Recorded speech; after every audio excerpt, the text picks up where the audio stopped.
In this video, we'll show you what to do if the sound is not working all of a sudden on your Acer laptop. So to fix this, first right click on this volume icon on the taskbar and then select sound settings. Now in the settings app that opens, go to the output section and make sure the correct output device is selected. Next you need to click on this arrow next to the output device you are using. So this will open additional options. Now here you will need to scroll down and make sure that the audio enhancements is set to off. So make sure to do this first. Additionally, you can also try changing the format using this drop down menu.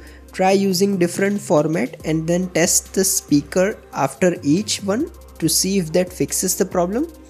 However, if this doesn't work or if your output device doesn't appear on this list, what you need to do is scroll down and then click on this more sound settings. Now in this window that opens, you need to go to this playback tab and then find your audio device from here.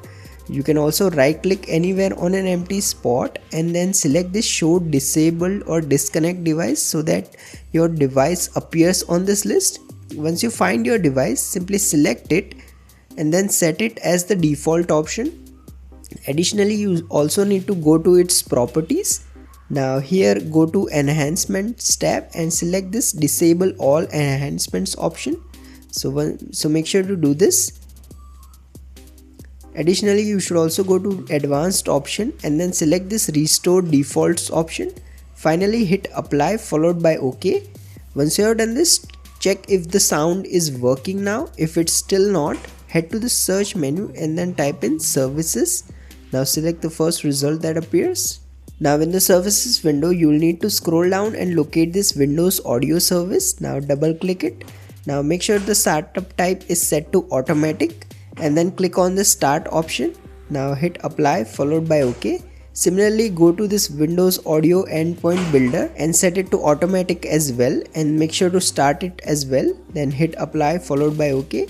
Now check if the sound is working. If it's still not, right click on the start icon and then select device manager from the list. Now in the device manager window, you'll need to expand audio inputs and outputs. Now right click on your speaker device and then select uninstall. Now click on uninstall again. Now scroll down and go to sound, video and game controllers. Now here again find your audio device, right click on it and then select uninstall. Now select this checkbox and hit uninstall. After that, simply go ahead and restart your Acer laptop and your issue should be resolved. If you find this video useful, please don't forget to like and subscribe to Glitch.